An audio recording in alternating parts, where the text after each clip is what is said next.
ये लोग under water diving के लिए बहुत ही ज्यादा पैशनेट थे, लेकिन गलती से उन्होंने समुद्र के ऐसे रीजन में गोता लगा दिया जो एकदम से अननोन था। वहां पर तो उन्हें कुछ ऐसी चीजों का सामना करना पड़ा जिसे इमेजिन भी नहीं कर सकते। इस एडवेंचरस कहानी की शुरुआत होती है दो बहनों को दिखाते हुए जो कि कार में बैठकर कहीं तो जा रही थी। उनमें एक बहन छोटी होती है जिसका नाम रोज था और उसकी बड़ी बहन मे भी साथ में थी। बात ये होती है कि मे जो कि घर की बड़ी बेटी है वो अब साथ में नहीं रहती। उनके फादर जिसका नाम डेविड था वो तो रोज के साथ ही एक अलग जगह पर रहते। मे का तो बिल्कुल भी कुछ ठिकाना ही नहीं था, लेकिन कभी कभी रोज एक प्लान बनाती जिसमें कि वो अंडर वाटर डाइविंग के लिए अलग अलग जगह पर जाते। उन दोनों को अंडर वाटर डाइविंग करना बहुत ज्यादा पसंद था। दोनों रैंडम जगह चूज करते कि उस जगह पर जाकर वो पानी वाली वर्ल्ड को एक्सप्लोर करेंगे, लेकिन उन दोनों को बिल्कुल ये अंदाजा कि इस बार जो वो अंडर वाटर डाइविंग करने के लिए जा रहे हैं शायद वहां से वो दोनों बहुत अनजान तरीके से वापस ही लौट कर नहीं आने वाले। अब उन दोनों के पास अंडर वाटर डाइविंग के लिए सारे इक्विपमेंट्स थे। वो अपनी कार को उस लोकेशन पर लेकर आ गए जो कि हिल के एकदम टॉप पर था। दोनों बहनों ने अब अंडर वाटर डाइविंग के लिए सारे सूट बाहर निकाल दिए और ऑक्सीजन सिलेंडर्स अटैच कर दिया। उन्होंने साथ में खाने पीने के सप्लाईज भी साइड में रखे थे कि इमरजेंसी में काम में आएंगे।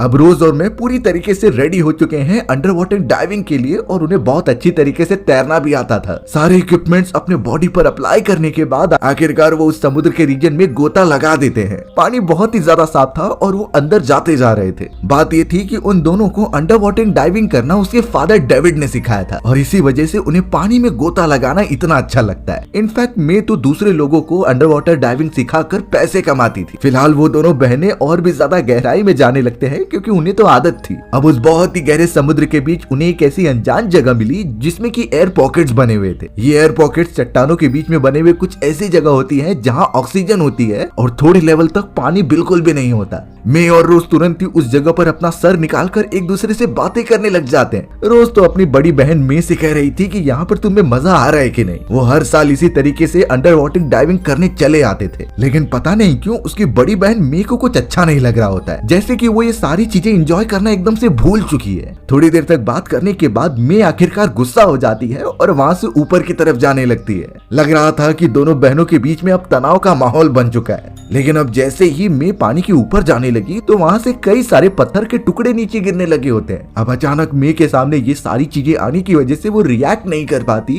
और जैसे उसकी छोटी बहन रोज ने भी ये चीजें देखी तो वो उन पत्थरों से बचने लगी। बेचारी बहुत कोशिश करने के बाद भी मे उन पत्थरों से टकरा जाती है और एक बड़े पत्थर के साथ वो समुद्र के और अंदर चली गई। साइड में तो पत्थरों से बनी हुई एक अंदरूनी खाई होती है, तो बदकिस्मती से मे पत्थर के साथ वहीं पर चली गई। अब रोज कैसे भी करके बच तो रही थी, लेकिन अब उसे अपनी बहन के लिए पीछे जाना तो होगा ही। वो अकेले यहाँ से बिल्कुल नहीं निकलने वाली। रोज को पता था कि वो खाई काफी ज्यादा गहरी हो सकती है और उसका अंदाजा उन्हें नहीं है, इसीलिए सबसे पहले उसने अपनी सेफ्टी का ध्यान दिया और एक पत्थर के ऊपर काफी लंबा वायर बांध दिया। इससे होगा ये कि चाहे वो कितनी भी गहराई में चली जाए, वायर की मदद से वो ऊपर आ ही जाएगी। अब रोज यहाँ अपनी बहन मे को ढूंढते हुए जब नीचे जा रही थी तो काफी अंधकार था। उसका कांटेक्ट तो अपनी बहन मे से हो ही नहीं पा रहा था। रोज बार बार चिल्लाते हुए कहती है कि तुम अपना लाइट्स ऑन करो जिससे कि लोकेशन का पता चल जाएगा। अब थोड़ी देर बाद मे ने वैसा ही किया और लाइट्स ऑन कर दिए, लेकिन फिर भी वहाँ इतना ज्यादा अंधकार था कि रोज को कुछ भी दिखाई नहीं देता।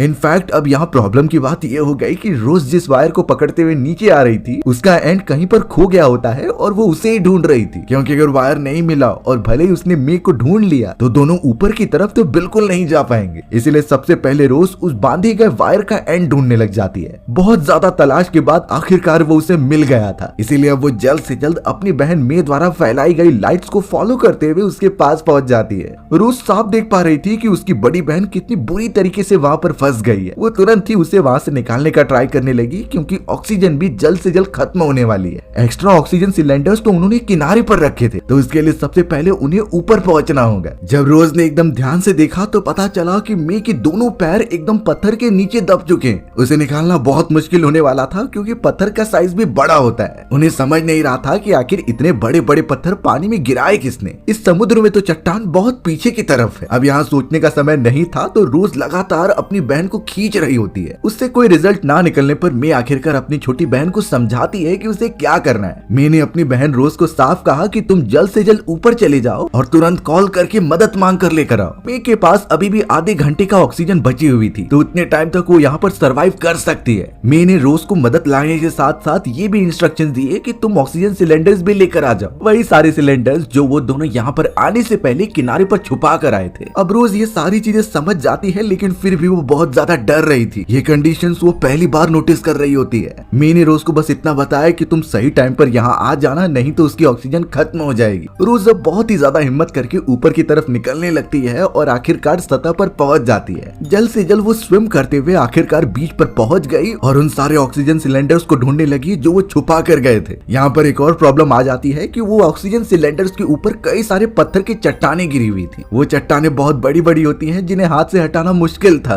कोशिश करने के बावजूद भी रोज नाकामयाब रही और वो ऑक्सीजन सिलेंडर्स नहीं ले पाती। फिर उसे याद आया कि कार के अंदर भी कुछ ऑक्सीजन सिलेंडर्स मौजूद हैं, तो इसीलिए वो कार को ओपन करने के लिए चली गई। अब कार की चाबियां भी गायब थी, तो वो ओपन कैसे करेगी? इसीलिए अब बहुत ज्यादा इरिटेट होने के बाद उसने कार की विंडोज ही फोड़ दी। तुरंत ही अंदर जाकर उसे आखिरकार ऑक्सीजन सिलेंडर्स तो मिल गए थे, लेकिन एक आयरन रॉड होता है जिससे कि पत्थरों को ऊपर किया जा सकता था। वो कार की बैक साइड में होता है जो कि एकदम से लॉक था। उसे ओपन किए बिना उन इक्विपमेंट्स को बाहर नहीं निकाला जा सकता। इसीलिए रोज से जो बन पड़ रहा था वो घबराते हुए वो कर रही थी। उसने चाकू की मदद से सीट को पूरी तरीके से फाड़ दिया और यही होप करने लगी कि वो सारे इक्विपमेंट्स बाहर निकाल लेगी। लेकिन उसे नहीं पता था कि कार की बैक साइड जिसमें सारे इक्विपमेंट्स रखते हैं और सीट के बीच में एक बहुत ही बड़ा पार्टीशन होता है। उस पार्टीशन को तोड़ पाना किसी नॉर्मल इंसान की बात तो नहीं है। इसीलिए यहाँ पर यह भी क्लियर हो गया कि बेचारी रोज उन इक्विपमेंट्स को बाहर नहीं निकाल पाएगी। उसे कार की चाबी चाहिए जो पता नहीं किसी ने गायब कर दी। अब यहाँ रोज को पता था कि टाइम बीतता जा रहा है और उसकी बहन के पास मौजूद ऑक्सीजन भी खत्म हो रही होगी। इसीलिए वो सारी चीजें छोड़कर बचे हुए कार के अंदर 2 ऑक्सीजन सिलेंडर्स लेकर उसके पास जाने लगती है। चट्टानी वाले इलाकों पर आगे बढ़ते हुए एक सिलेंडर तो उसका नीचे गिरने लगा था, लेकिन इन चीजों के बावजूद वो विदाउट टाइम वेस्ट किए वो अपना अंडर वाटर डाइविंग गियर पहनती है और ऑक्सीजन सिलेंडर्स लेकर अपनी बहन के पास जाने के लिए बढ़ती है। रोज बार बार टाइमर की तरफ देख रही थी कि कितना समय बचा हुआ है। अब वो जैसे ही डाइव करने जाती तभी अचानक उसकी नजर एक बोट पर पड़ी। वो बोट वहीं से गुजर रहा था, इसीलिए रोज जोर जोर से चिल्लाने लगी ताकि उन्हें मदद मिल जाए। पर साथ ही साथ वो ये सोच रही होती है कि अगर बोट वाले ने नहीं देखा तो उसकी बहन मारी जाएगी। एक टाइम के बाद उसका ऑक्सीजन तो खत्म ही होने वाला है। लगातार चिल्लाने पर भी रोज को कोई रिजल्ट नहीं निकलता और वो बोट वाला उसे नोटिस नहीं कर पा रहा था। हो सकता है कि थोड़ा और देर तक जब रोज वहाँ पर रुकेगी तो वो बोट वाला उसे देख ले, लेकिन ये रिस्क भी रोज नहीं ले सकती थी क्योंकि उसे अपने बहन के पास जाना था ऑक्सीजन सिलेंडर्स लेकर। तुरंत ही अब वो पानी में उतरकर ऑक्सीजन सिलेंडर जैसे ही हाथ रखती है और दूसरे हाथ से बोट को हाथ दिखाते रहती है तो अचानक दूसरा वाला ऑक्सीजन सिलेंडर नीचे गिर गया। अब इस मोमेंट पर ऑक्सीजन सिलेंडर ही सबसे ज्यादा इंपॉर्टेंट है उनके लिए, तो रोज उस मोमेंट पर बोट को हाथ दिखाना छोड़कर ऑक्सीजन सिलेंडर लेने के लिए पानी में कूद गई। शायद वो थोड़ा सा वेट करती तो हो सकता है कि बोट वाला उसे देख लेता, पर रोज उस समय बहुत ही ज्यादा पैनिक थी और उसे कुछ समझ नहीं रहा था कि वो क्या करे। वो लगातार गिरा हुआ ऑक्सीजन सिलेंडर लेने के लिए पानी के अंदर जाते ही रहती है। दूसरी तरफ में जो अभी भी फंसी हुई थी वो अपना दिमाग एकदम शांत रखती है। वो टाइमर देखती जा रही थी कि कब तक उसका ऑक्सीजन सस्टेन रहेगा और अगर उसकी ऑक्सीजन खत्म हो गई तो मी का मरना तय है। रोज तो सीधा नीचे की तरफ मौजूद थी और लगातार उस ऑक्सीजन सिलेंडर को ढूंढ रही होती है। पता नहीं वो सही टाइम पर मे के पास पहुंच भी पाएगी कि नहीं, क्योंकि मे की भी हालत यहाँ खराब होती चली जा रही थी। मे के पास अब कुछ ही सेकंड्स बचे हुए थे उसका ऑक्सीजन पूरी तरीके से खत्म होने के लिए, और अगर वो सांस रोक भी लेती है तो ज्यादा टाइम तक नहीं कर पाएगी। जैसे लग रहा था मे की मृत्यु होना तय है। कुछ ही मोमेंट के अंदर उसकी आखिरी ऑक्सीजन भी खत्म हो गई और वो कैसे भी अपनी सांस रोककर ही सरवाइव कर रही है। उसकी नजरें अपनी बहन को देखने के लिए तरस गई होती हैं और लकीली उसकी बहन रोज वहां पर पहुंच गई। अब रोज को वो नया वाला ऑक्सीजन सिलेंडर तो नहीं मिला, इसीलिए वो अपना आधा सिलेंडर निकालती है जिसमें कम ऑक्सीजन मौजूद है और उसी की मदद से मे को ऑक्सीजन प्रोवाइड करती है। सही समय पर रोज आखिरकार वहां पहुंच गई, नहीं तो मे का बचना नामुमकिन था। कैसे भी करके मे ऑक्सीजन इनहेल करती है और फिर जाकर उसे राहत मिली। लेकिन ये बात भी कंफर्म नहीं है कि रोज के पास जो सिलेंडर है उसमें भी ऑक्सीजन इतनी ज्यादा मौजूद है कि वो दोनों को सरवाइव कर सके। तब जाकर रोज एक बहुत ही टफ डिसीजन लेती है। उसने अपना पूरा सिलेंडर मे को दे दिया ताकि वो यूज करे और उतने समय में रोज सांस रोककर उस दूसरे सिलेंडर को ढूंढने के लिए जाएगी जो पानी के एकदम नीचे गिरा हुआ है। अब ये टास्क तो बहुत ज्यादा रिस्की था क्योंकि रोज को उतना अंदाजा नहीं कि कितनी देर तक सांस रोका जा सकता है। वो तो अभी अभी अंडर वाटर डाइविंग सीख ही रही थी, पर बाद में मेरे को पता चला कि इसके अलावा कुछ ऑप्शन नहीं है, तो उसने रोज को टोका नहीं। रोज अब एक आखिरी ही बार अपने बॉडी में ऑक्सीजन लेती है और सीधा वहां से चली जाती है दूसरा सिलेंडर ढूंढने के लिए। मैं उसी जगह पर फंसे होकर रोज के सिलेंडर से ही काम चला रही थी। रोज समुद्र के और ज्यादा अंदर जाकर चारों तरफ देखने लगी कि आखिर वो सिलेंडर कहाँ पर है। आखिरकार इतनी मेहनत के बाद उसे वो सिलेंडर दिखाई देने लग गया था, तो वो उसे ले लेती है। बट अब उसे वापस जाने में काफी प्रॉब्लम हो रही थी क्योंकि चारों तरफ अंधकार जो था। कुछ सेकंड तक तो वो एकदम गुमराह हो गई, लेकिन आखिरकार अपनी बहन के पास वो पहुंच जाती है। यानी अब उसके पास एक अच्छा खासा सिलेंडर मौजूद है, तो वो नया वाला अपनी बहन को दे देती है और अपना सिलेंडर रोज वापस ले लेती है। मैंने रोज को एक इम्पोर्टेंट बात बताई कि तुम्हारे सिलेंडर में लीकेज है, तो तुम्हें ये जल्द से जल्द जाकर ऊपर से ठीक करना होगा, नहीं तो तुम्हारी ऑक्सीजन ड्रास्टिकली कम हो जाएगी। रोज मेरे को सारी बातें बताती है कि कैसे वो ऊपर की तरफ गई थी सारे सामान लेने के लिए, लेकिन उनके कई सारे ऑक्सीजन सिलेंडर्स पर पत्थर गिर चुके हैं और कार पूरी तरीके से लॉक हो चुकी है। इसी वजह से वो ना तो कोई इक्विपमेंट्स यहाँ पर लेकर आई जिससे कि पत्थर को ऊपर उठाया जा सकता है। रोज तो पूरी तरीके से होपलेस थी कि आखिर क्या किया जाए, लेकिन साथ ही साथ वो अपनी बड़ी बहन को एक घर के बारे में बताती है जो उसने मैप पर देखा था। यानी वो घर यहाँ से 1 किलोमीटर की दूरी पर तो होगा ही, पर मैंने यहाँ अपनी बहन रोज को साफ मना किया कि इसका रिस्क मत लेना, वो घर बहुत ज्यादा दूर है और हमारे पास टाइम बहुत कम है,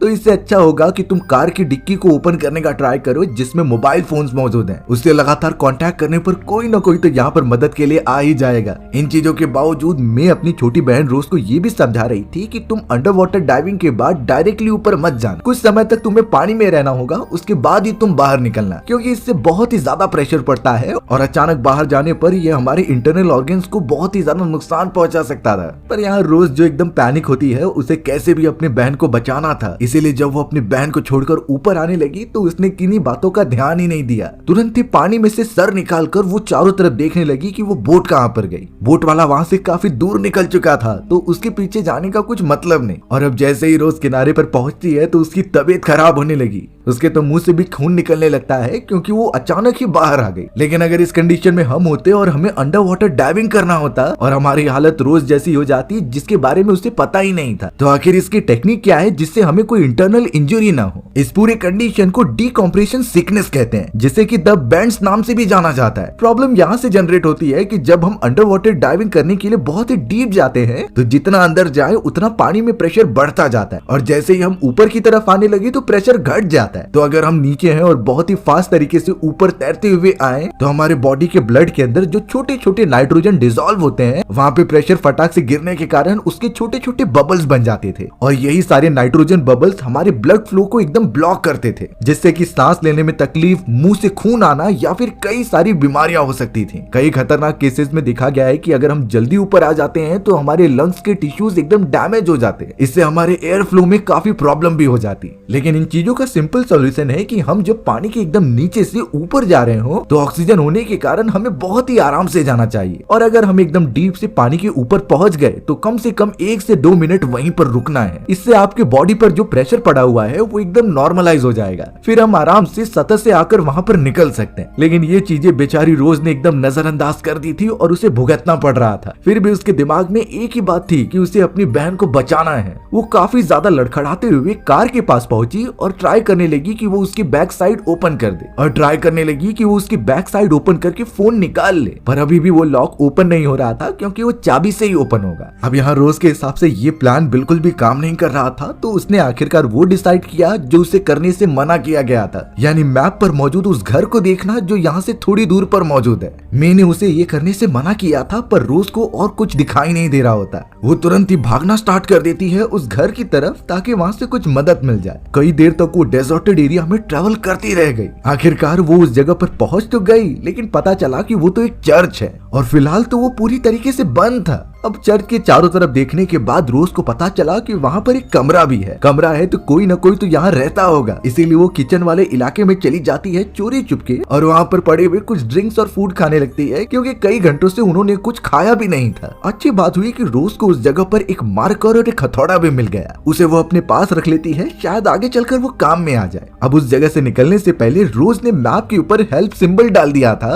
और अपनी लोकेशन बता दी थी कि इस जगह पर मदद की जरूरत है। जो भी यहाँ रहता था अगर वो उसे देखेगा तो उनकी मदद करने आ जाएगा। अब यहाँ पानी के अंदर में बेचारी फंसी हुई थी और यही सोच रही होती है कि काश वो यहाँ पर नहीं आए होते। उसके दिमाग में तो कई सारी अनजान बातें चल रही थी, लेकिन फिर भी वो बड़ी है और उसे अपना मन शांत रखना है, तो वो अपना ध्यान दूसरी तरफ कर लेती है और वेट करते रहती है कि उसकी बहन कब यहाँ पर आ जाएगी। इनफैक्ट अब तो मैं उन दिनों को भी याद करने लगी थी जब उसके फादर बचपन में उसे डाइविंग सिखाने लेकर जाया करते। उन पलों को वो कभी भी नहीं भूल सकती क्योंकि वही सबसे बेस्ट थे। अब हमें यहाँ बाहर की तरफ रोज दिखाई जाती है जो एक चाकू की मदद से कार के पीछे वाले हिस्से को ओपन करने की कोशिश कर रही थी। उसने तो हथौड़ा भी मारना स्टार्ट कर दिया ताकि वो उसे तोड़ दे, पर ऐसा कुछ भी नहीं होता। कार का वो पीछे वाला हिस्सा एकदम जाम हो चुका होता है जो शायद चाबी से भी ना खुले। रोज अब बहुत ही ज्यादा फ्रस्ट्रेट हो चुकी थी, तो इसीलिए अब उसने डिसाइड किया कि वो इस पूरी कार को ही डिस्ट्रॉय कर देगी। एटलीस्ट पीछे वाला हिस्सा खुल जाएगा और वो अपने काम की चीजें लेकर यहाँ से निकल जाएगी। रोज कैसे भी धक्का देते हुए अपनी कार को ऊंचाई से नीचे गिरा देती है और वो पूरा डिस्ट्रॉय हो गई। नीचे जाने पर उसका पीछे वाला हिस्सा ओपन हो चुका था, लेकिन प्रॉब्लम ये हो गई कि उस जगह पर वो आयरन रॉड थी नहीं और मोबाइल फोन भी मौजूद नहीं था। रोज यहाँ पर एक और बार हताश हो गई कि उन्हें निराशा मिलती जा रही है। आखिर वो इस जगह से कब निकलेंगे और क्या उसकी बहन बच भी पाएगी कि नहीं। वो साइड में रहकर रो रही होती है और तभी उसकी नजर एक बोर्ड पर गई। वो बोर्ड पत्थर के गिरने का बोर्ड था, यानी इस जगह पर हमेशा चट्टानें गिरती रहती हैं। हो सकता था कि अगर पहले ये बोर्ड वहाँ पर लगा होता तो वो यहाँ पर नहीं आते, पर ये उन दोनों का बैड लक होता है। खैर, इन चीजों के बारे में बिना सोचे रोज ने अब वो साइन बोर्ड उठाया और उसे तोड़कर उसकी लकड़ी को अपने साथ लेकर जाने लगी। उसने तो एक एक्स्ट्रा सिलेंडर भी उठा लिया था जो चट्टान से गिर गया होता है। वो उसे लेकर अब वापस से पानी में जाने लगी क्योंकि दूसरा कुछ ऑप्शन नहीं था। लोहे की रॉड उसके अंदर थी नहीं जो काफी मजबूत है और उससे पत्थर उठाया जा सकता है। रोज अब जैसे तैसे ट्रैवल करते हुए अपनी बहन के पास पहुंची जो अभी भी फंसी हुई थी। मे को पता था कि अगर वो खुद निकलने की कोशिश करेगी तो ऑक्सीजन भारी मात्रा में यूज होगी, इसीलिए वो एकदम शांत रहती है और कम ऑक्सीजन इनटेक करने का ट्राई करती है। रोज के वहाँ पहुँचते ही सबसे पहले उसने अपनी जो खत्म हो रही ऑक्सीजन सिलेंडर थी उसे नई वाली से बदल लिया और वो अब ट्राई करने लगी पूरी कोशिश करके कि वो लकड़ी के टुकड़े से पत्थर को ऊपर उठाए। जरा सा भी अगर उनमें डिस्टेंस हो गया तो मैं अपना पैर बाहर खींच सकती थी। दोनों बहनें एक साथ कोशिश करती हैं उस पत्थर को अपवर्ड ढकेलने की, लेकिन पहली बार तो उसे हिलाना भी मुश्किल हो रहा था। लेकिन जैसे ही वो दूसरी बार ट्राई करने के लिए जाते हैं तो वो पत्थर थोड़ा सा ऊपर उठ गया था।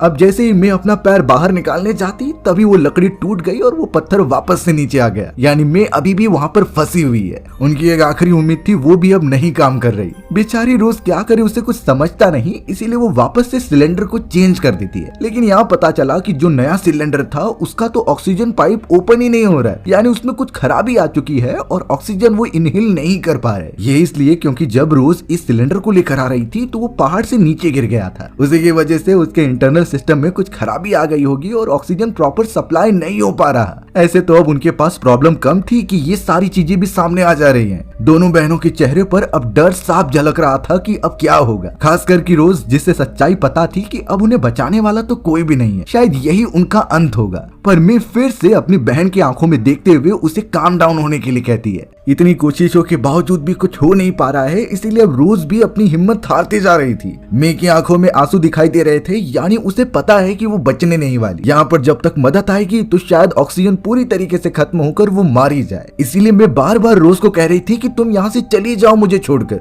वो इतनी आसानी से अपनी बड़ी बहन को मरने नहीं दे सकती, क्योंकि कुछ समय पहले जब उसके फादर मर गए थे तब से ही वो अकेली रही है। मैंने तो उस मोमेंट से सबसे दूरियां बना ली थी, लेकिन जब इतने सालों बाद सब कुछ ठीक हुआ है तो रोज नहीं चाहती कि उसकी बड़ी बहन हमेशा के लिए खत्म हो जाए। इसीलिए अब रोज ने एक तरकीब लगाई। उसके पास तो एक एयर बैग होता है जिसमें हवा भरी जा सकती है, तो इसीलिए वो पूरी हवा निकालकर सबसे पहले एयर बैग को पत्थर के बीच में डाल देती है, और ये वही पत्थर था जिसके बीच में मैं फंसी हुई थी। तो रोज का प्लान ये था कि वो एयर बैग के अंदर बहुत सारी हवा भरेगी। ये ऑक्सीजन वो मे के सिलेंडर में से उसमें ट्रांसफर करते जा रही थी। उसका अनुमान था कि अगर उसके अंदर हवा भर दी जाए तो पत्थर को ऊपर किया जा सकता है, और थोड़ा भी पत्थर हिला तो मे अपना पैर बाहर निकाल सकती है। ये चीजें सोचकर वो लगातार हवा तो भरने लगी, लेकिन वो एयर बैग उतनी ज्यादा ऑक्सीजन कंटेन नहीं कर पा रहा था। एक जगह से लीकेज होती है जिससे सारी हवा बाहर निकल जाती। ऐसे तो वो बिल्कुल भी प्रेशर क्रिएट नहीं कर पाएगी और पत्थर उठ नहीं पाएगा। मैं फिर से कह रही थी कि तुम यहाँ से चली जाओ, मेरे बारे में बिल्कुल मत सोचो।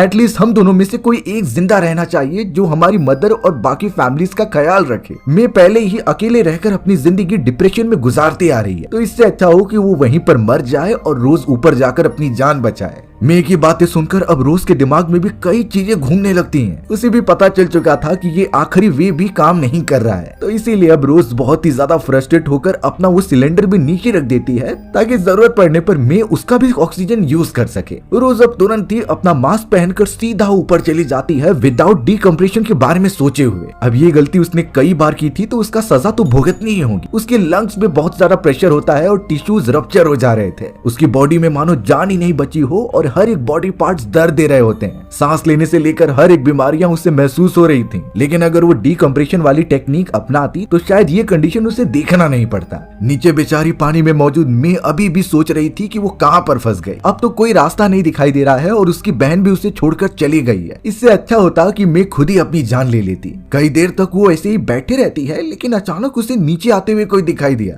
वो कोई और नहीं बल्कि उसकी छोटी बहन रोज होती है, जो इस तरीके से उसे मरने नहीं दे सकती। रोज जब आ रही थी तो उसके हाथ में एक पत्थर होता है और एक ट्यूब था जिससे किसी भी छोटे मोटे जगह को पैक किया जा सकता है। यानी रोज ने अभी तक हार नहीं मानी थी और वो ट्राई कर रही होती है कि अपनी बहन को निकाल दे। रोज ने फिर से उस एयर बैग में ऑक्सीजन भरना स्टार्ट कर दिया। वो खुद अपने सिलेंडर से सांस ले रही थी ताकि उसमें से कम ऑक्सीजन यूज हो। अब लगातार एयर बैग में ऑक्सीजन भरते दौरान जिस जगह से लीकेज हो रही थी उसने ट्यूब की मदद से उसे पैक कर दिया। इससे वो प्रेशर एकदम से बढ़ता जाता है और एयर बैग का भी साइज बड़ा होता गया। इस बार सारी चीजें एकदम सही चल रही थी और लकीली एयर बैग अब इतना मोटा हो चुका होता है कि उसका प्रेशर अब पत्थर पर पड़ने लगा। वो बड़ा सा पत्थर हिलने लगा होता है जिससे कि अब मे और रोज दोनों ही दम लगाने लगे। उसे इतनी जोर से धक्का देते हैं कि उसमें जगह बन गई और फाइनली उसकी बड़ी बहन मे अपना पैर उसमें से निकाल देती है। मे को विश्वास नहीं हो रहा था कि उसने जहां अपनी होप छोड़ दी थी अब वो जाकर बाहर निकल चुकी है। रोज ने एक बहुत ही अच्छा काम किया होता है और वो इतनी बहादुर है मे को तो पता ही नहीं था। मे के आंखों में एक बहुत ही खुशी के आंसू होते हैं कि आखिरकार अब वो बच जाएंगे। पर अभी भी ये सारी चीजें इतनी जल्दी खत्म नहीं हुई थी। असली प्रॉब्लम तो अब शुरू होगा। बात ये थी कि मे और रोज जानते थे कि वो बहुत समय से पानी के एकदम निचले वाले हिस्से में है, यानी वहाँ का प्रेशर उनकी बॉडी पर बहुत ज्यादा पड़ रहा था और अगर वो इस कंडीशन में तुरंत ऊपर की तरफ गए तो डिकम्प्रेशन के कारण उनकी मृत्यु भी हो सकती है। उनके पास तो उतना ऑक्सीजन भी नहीं मौजूद है कि वो थोड़ा ट्रेवल करते हुए ऊपर की तरफ पहुंचे। मे तो शायद किसी भी तरीके से बच जाए, लेकिन रोज की हालत बहुत ज्यादा खराब थी क्योंकि वो पहले ही कितने बार ऊपर से नीचे जा चुकी है। उसके कई सारे लंग्स के टिश्यूज तो फट चुके होंगे। इसीलिए अब मे अपनी छोटी बेटी की रिस्पॉन्सिबिलिटी खुद पर लेती है। वो सबसे पहले रोज को लेकर उस जगह पर चली गई जहाँ शुरुआत में वो रुके हुए थे, यानी उन पत्थरों के बीच में एक छोटी जगह जहाँ सर निकालकर सांस ली जा सकती है। मे और रोज उसी जगह पर थोड़ी देर तक रुके, पर उसे पता था कि इस जगह पर भी ऑक्सीजन खत्म होने वाली है। इतने समय तक यूज करने के कारण वो दूसरा बड़ा सिलेंडर तो पूरी तरीके से खत्म हो चुका था। अब सिर्फ बचा होता है तो रोज का वो आधा सिलेंडर जिसकी ऑक्सीजन कभी भी खत्म हो सकती थी। मे रोज को दिलासा दे रही होती है कि वो यहाँ से बाहर निकलेंगे, सिर्फ उसे अपने सांसों पर कंट्रोल रखना है और वो ज्यादा ऑक्सीजन ना यूज करे। उस छोटे से जगह पर ऑक्सीजन अब इतनी ज्यादा कम हो गई कि रोज को सांस लेनी नहीं हो रहा था। इसीलिए तब जाकर मे रोज को समझाती है और ये डिसाइड करती है कि वो सबसे पहले उस सिलेंडर को लेने जाएगी जो शुरुआत में ही पानी के अंदर गिर गया था। मे को पता है कि ये काम बहुत रिस्की है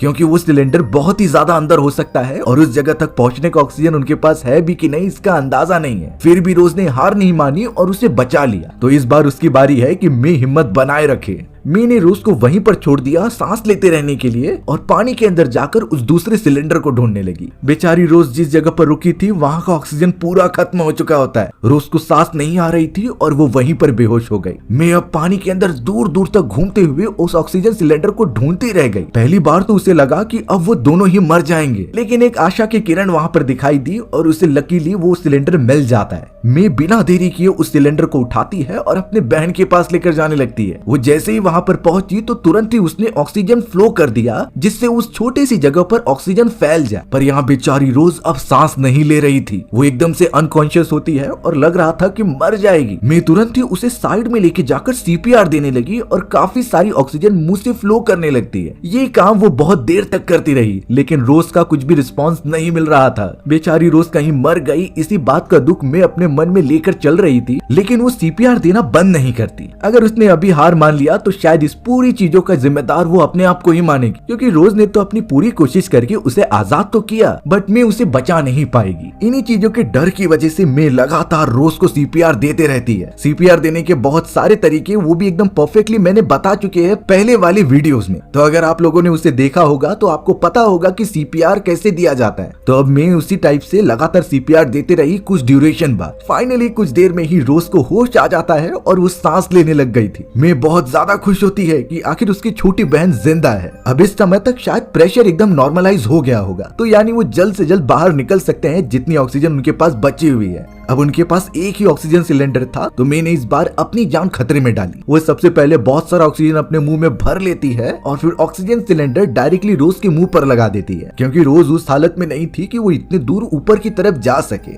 मैं अब इसी प्रोसेस को फॉलो करते हुए बाहर निकलती है और ऊपर बढ़ने लगती है, लेकिन वो डायरेक्टली ऊपर नहीं गई, क्योंकि उसे पता था कि अभी भी प्रेशर ज्यादा है। इसीलिए वो एक गोता लगा के नीचे से धीरे धीरे ऊपर जाती। इससे प्रेशर ड्रास्टिकली कम होने लगा और उनकी बॉडी पर कोई ज्यादा इफेक्ट पड़ता भी नहीं। थोड़ी देर में मैं और रोज पानी के ऊपर पहुंच जाते हैं और धीरे धीरे करके बाहर निकल गए। बेचारी रोज की हालत बहुत खराब थी, लेकिन उसकी बहन ने बिना हार माने उसे बचा ही लिया। दोनों बहनें एक दूसरे को पकड़कर रोने लगी, क्योंकि आज उनकी जान जाते जाते बची है। वो अपनी फैंटेसीज और कई सारी चीजें एक्सप्लोर करने के चक्कर में अपनी जिंदगी खत्म करने वाले थे, लेकिन अब देखकर लग रहा था कि उन दोनों की जो कंडीशन है वो एक दूसरे के साथ हमेशा रहने वाली है। क्या पता वो दोनों आगे चल के अंडर वाटर डाइविंग करना छोड़ ही दे। पर ये चीजें क्लियर थी कि उन्हें अपनी जिंदगी का लेसन मिल चुका है। वही एक दूसरे के साथी हैं और दूसरा किसी से भी वो मदद की उम्मीद ना करे। दोनों बहनें इसी तरीके से कई देर तक एक दूसरे को पकड़े रही और हमारी ये कहानी यहीं खत्म हो जाती है। सो व्यूअर्स, अगर आपको मेरा नरेशन 1% भी अच्छा लगा होगा ना, तो वीडियो को लाइक एंड चैनल को सब्सक्राइब जरूर कर देना। मिलते हैं इसी तरीके की मजेदार वीडियोस में, तब तक के लिए बाय बाय।